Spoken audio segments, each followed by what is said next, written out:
বিসমিল্লাহিৰ ৰহমানিৰ ৰহিম। মোৰ প্ৰিয় দিনী ভাই বন্ধুসকল, ইয়া জাল জালালি ওয়াল ইকৰাম 7 বাৰ পাঠ কৰি 7টা শুকান জলকীয়া আৰু চেনিৰ ওপৰত ফুক দিলে কি হয় শুনিলে আপুনি আচৰিত হ'ব, আপুনি অবাক হৈ যাব। ইয়া জাল জালালি ওয়াল ইকৰাম পৃথিৱীৰ শ্ৰেষ্ঠ দোয়া হয়। মই জনামতে আজিলৈকে যিসকলে এই আমল কৰিছে তাৰে বেছিভাগ মানুহে ফলাফল লাভ কৰিছে।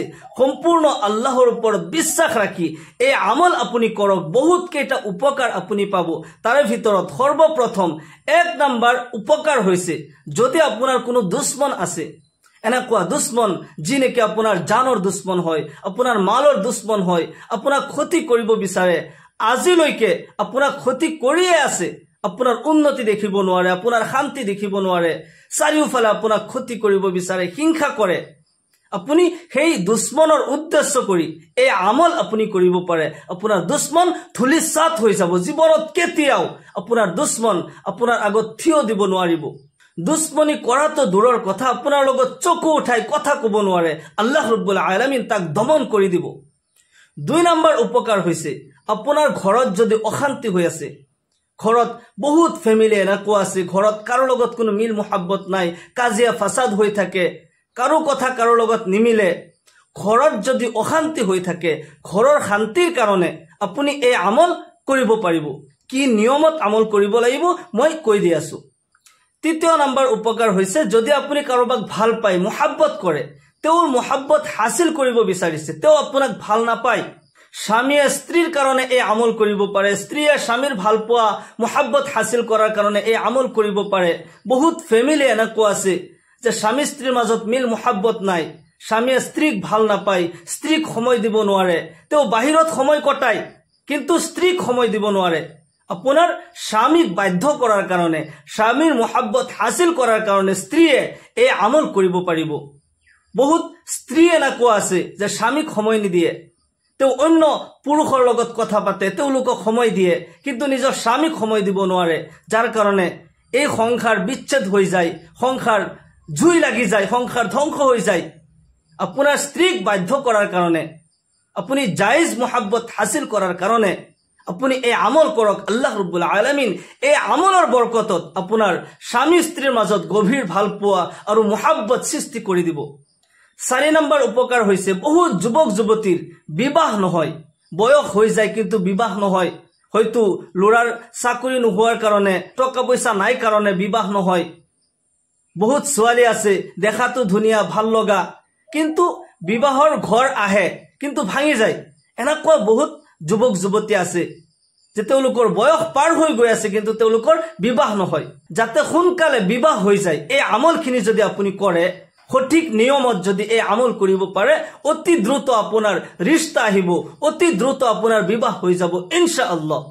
5 নম্বৰ উপকাৰ হৈছে, ঘৰৰ বৰকতৰ কাৰণে। বহুত ফেমিলি এনেকুৱা আছে, টকা পইচা বহুত ইনকাম কৰে, দুইজনে চাকৰি কৰে, কোনোবা এজনে বিজনেছ কৰে, তাৰ পিছতো ঘৰত উন্নতি নাই, টকা পইচা একফালে আহে আনফালে গুচি যায়, ঘৰত কোনো বৰকত নাপায়। ঘৰৰ বৰকতৰ কাৰণে আপুনি এই আমল কৰিব পাৰিব। 6 নম্বৰ উপকাৰ হৈছে, বহুত যুৱক যুৱতীয়ে চাকৰিৰ কাৰণে এপ্লাই কৰে কিন্তু চাকৰি নহয়, বহুত চেষ্টা কৰে, বহুত মেহনত কৰে কিন্তু চাকৰি নহয়। আপোনাৰ সেই উদ্দেশ্যত সফল হোৱাৰ কাৰণে আপুনি এই আমল কৰক, ইনশাআল্লাহ আল্লাহ ৰাব্বুল আলামিন আপোনাৰ চাকৰিৰ ব্যৱস্থা কৰি দিব, আপোনাৰ কাৰণে উত্তম স্থান আল্লাহ ৰাব্বুল আলামিন নিৰ্বাচন কৰি দিব। আপুনি আল্লাহৰ ওপৰত সম্পূৰ্ণ বিশ্বাস ৰাখি এই আমল কৰিব লাগিব। 7 নম্বৰ উপকাৰ হৈছে যে, বহুত মানুহে দোকান দিয়ে, ব্যৱসায় বাণিজ্য কৰে, ব্যৱসায় বাণিজ্যত উন্নতি নাই, দোকানত বেচা কিনা নহয়, দোকানৰ বেচা কিনাৰ কাৰণে, দোকানৰ উন্নতিৰ কাৰণে এই আমল আপুনি কৰিব পাৰিব ইনশাআল্লাহ। 100% আপুনি ফলাফল লাভ কৰিব। সঠিক নিয়মত আপুনি এই আমল কৰিব লাগিব। এই আমলখিনি কৰাৰ কাৰণে অৱশ্যই আপুনি এনেকৈ 7টা জলকীয়া, শুকান জলকীয়া আৰু অলপমান চেনি এটা কাপত লৈ ল'ব লাগিব। আৰু ইয়াৰ পূৰ্বে অৱশ্যই আপুনি ধুনীয়াকৈ অজু কৰি ল'ব। আপুনি ৰাতি এই আমল কৰিব লাগিব। ইশাৰৰ পিছৰ পৰা ফজৰৰ আগলৈকে ৰাতিৰ ভিতৰত যিকোনো সময়ত আপুনি এই আমল কৰিব পাৰে। অৱশ্যই ধুনীয়াকৈ আপুনি অজু কৰিব। অজুৰ আৰম্ভণিত আপুনি বিসমিল্লাহ পঢ়িব। ধুনীয়াকৈ সুন্নতি নিয়মত অজু কৰিব অজুৰ পিছত আকাশৰ পিনে চাই কলিমা শাহাদাত পাঠ কৰিব আশহাদু আল্লা ইলাহা ইল্লাল্লাহু ওয়াহদাহু লা শাৰীকা লা ওয়া আশহাদু আন্না মুহাম্মাদান আবদুহু ওয়া ৰাসূলুহু আমলৰ নিয়ম আপুনি ভালকৈ বুজিব লাগিব অজু কৰিলে আকাশৰ পিনে চাই কলিমা শাহাদাত পাঠ কৰিলে ইয়াৰ পিছত আপুনি আমলখিনি কৰাৰ পূৰ্বে যদি পাৰে 2 ৰাকাত সালাতুল হাজতৰ নামাজ আপুনি পঢ়ি ল'ব পাৰে বেছি ভাল হয় এই নামাজ নপঢ়িলেও কোনো কথা নাই কিন্তু যদি পঢ়ি লয় বেছি ভাল হয় 2 ৰাকাত সালাতুল হাজতৰ নামাজৰ নিয়ত আপুনি এনেকৈ কৰিব নাওয়াইতু আন উসাল্লি লিল্লাহি তাআলা রাকআতাই সালাতিল হাজা নাফলি মুতাওয়াজ্জিহান ইলা জিহাতিল কাবাতিশ শরীফাতি আল্লাহু আকবার নাইবা অসমীয়াত এনেকৈ কব মই আল্লাহৰ ওয়াস্তে 2 ৰাকাত সালাতুল হাজতৰ নামাজ পঢ়ি আছো আল্লাহু আকবাৰ এনেকৈ নিয়ত কৰি যি কোনো সূৰা দি আপুনি 2 ৰাকাত নামাজ প্ৰথমতে পঢ়িব তাৰ পিছত জাই নামাজত বহি বহি আপুনি 7টা শুকান জলকীয়া লৈছে অলপমান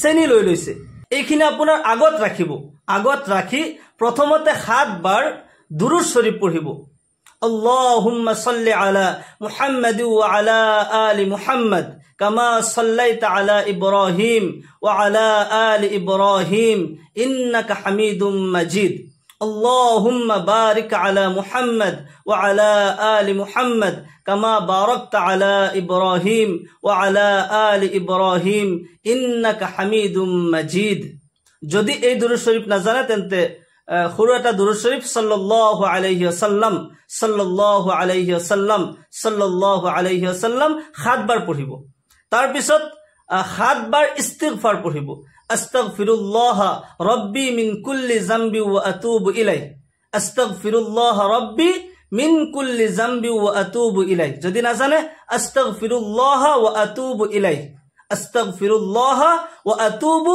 ইলাইহি 7 বাৰ দুৰূদ শৰীফ 7 বাৰ ইস্তিগফাৰ পঢ়াৰ পিছত আপুনি যি জলকীয়া লৈছে এই জলকীয়া 7টা জলকীয়া আপুনি লৈ লৈছে 7টাৰ পৰা এটা জলকীয়া আপুনি লৈ ল'ব এটা জলকীয়া লৈ অলপমান মিঠা তেলত তিতাই লৈ এই চেনিত আপুনি মিলাই দিব চেনিত লগাব তেতিয়া হলে মিঠা তেল যদি লাগি থাকে তেতিয়া হলে জলকীয়াত সহজত চেনিখিনি লাগি যাব চেনিৰ হয়তো 2-3টা দানা যদি লাগি যায় 3-4টা মান দানা যদি এই জলকীয়াত লাগি যায় তেতিয়া হৈ যাব তাৰ পিছত আপুনি এই ইসম পঢ়িব 7 বাৰ ইয়া জাল জালালি ওয়াল ইকৰাম ইয়া জাল জালালি ওয়াল ইকৰাম ইয়া জাল জালালি ওয়াল ইকৰাম এনেকৈ 7 বাৰ পঢ়ি এই জলকীয়াত আপুনি এনেকৈ ফুক দি দিব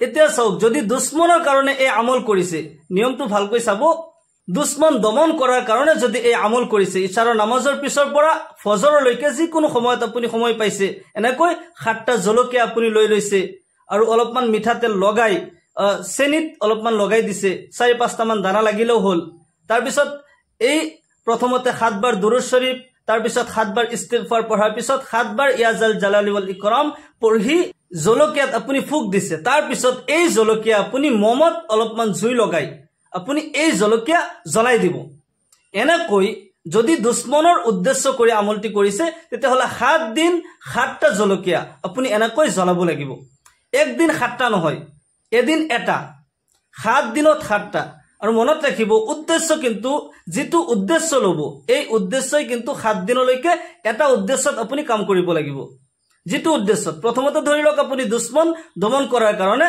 আপুনি এই আমল কৰি আছে 7টা জলকীয়া লৈ প্ৰতিদিন এটা এটা কৈ জলকীয়াৰ ওপৰত এই আমল কৰিব আৰু 7 দিনলৈকে জলকীয়া পুৰি আপুনি জ্বলাই শেষ কৰি দিব তেতিয়া আপোনাৰ দুশ্মন দমন হৈ যাব আল্লাহ ৰাব্বুল আলামিন আপোনাৰ দুশ্মনৰ ক্ষতিৰ পৰা আপোনাক হিফাজত কৰিব আৰু যদি আপুনি কাৰোবাৰ ভাল পোৱা মোহাব্বত হাসিল কৰাৰ কাৰণে এই আমল কৰি আছে স্বামী স্ত্ৰী ইজন হিজনক বাধ্য কৰাৰ কাৰণে স্ত্ৰীয়ে স্বামীৰ কাৰণে অথবা স্বামীয়ে স্ত্ৰীক বাধ্য কৰাৰ কাৰণে এই আমল কৰিছে তেতিয়া হলে এই উদ্দেশ্য লৈ আপুনি 7 দিনলৈকে এই আমল কৰিব আৰু 7 বাৰ ইসম পঢ়াৰ পিছত 7 বাৰ যেতিয়া ইয়া জাল জালালি ওয়াল ইকৰাম পঢ়ি ফুক দিছে তাৰ পিছত আপুনি যাক ভাল পায় যাৰ মোহাব্বত হাসিল কৰিব বিচাৰিছে তাৰ নাম তাৰ মাকৰ নাম লগত লৈ আপুনি ইয়াত ফুক দিব উদ্দেশ্যটো আপোনাৰ মনতে থাকিব তাৰ পিছতো আপুনি নাম লব লাগিব সেইজনৰ নাম তাৰ মাকৰ নাম লৈ আপুনি এই জলকীয়াত ফুক দিব আৰু মমৰ জুয়ত আপুনি জ্বলাই দিব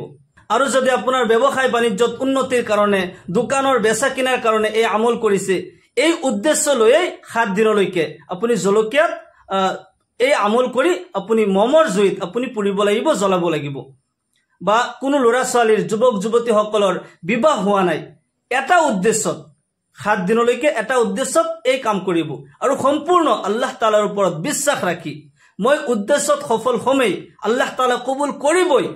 বিশ্বাস কিন্তু আধৰুৱা হ'ব নোৱাৰিব, বিশ্বাস সম্পূৰ্ণ হ'ব লাগিব।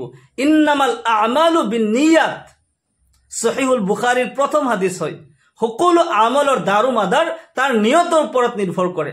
নিয়ত যদি শুদ্ধ হয় তেতিয়াহ'লে আল্লাহ ৰাব্বুল আলামিন সেই আমলত বৰকত দিব, তাতে কামিয়াবি দান কৰিব। ঘৰৰ অশান্তি হৈ আছে, ঘৰৰ অশান্তিৰ কাৰণে এই আমল আপুনি কৰিব আৰু ৰাতিৰ ভিতৰতে সেই কাৰণে কৰিব লাগে যে দিনত যদি আপুনি এই আমল কৰে হয়তো বহুতেই বহুত প্ৰশ্ন কৰিব পাৰে, উদ্দেশ্যটো আপুনি কাকো ক'ব নোৱাৰিব, অকলে অকলে নিজে নিজে এই আমল কৰিব। আৰু বিশেষকৈ 5 ওয়াক্তৰ নামাজ আদায় কৰাৰ চেষ্টা কৰিব, নামাজ কাজা নকৰিব। নামাজ কাজা কৰিলে, নামাজ নপঢ়িলে এই আমলত ভালকৈ ফলাফল আপুনি নাপাব পাৰে। যদি 5 ওয়াক্তৰ নামাজ আদায় কৰে, আল্লাহ তাআলাৰ ওচৰত দোয়া কৰে, তাৰ লগতে এই আমল আপুনি কৰে, ইনশাআল্লাহ 100% আপুনি কামিয়াবি লাভ কৰিব। আল্লাহ তাআলাই আমাৰ সকলোকে ইহকাল পৰকালত শান্তি দান কৰক, আল্লাহৰ ৰাজি খুশি হাসিল কৰাৰ তৌফিক দান কৰক। সকলোকে আল্লাহুম্মা আমিন। ওয়া আখিৰ দাওয়ানা আলহামদুলিল্লাহি ৰাব্বিল আলামিন। আসসালামু আলাইকুম ওয়া ৰাহমাতুল্লাহি ওয়া বাৰাকাতুহু।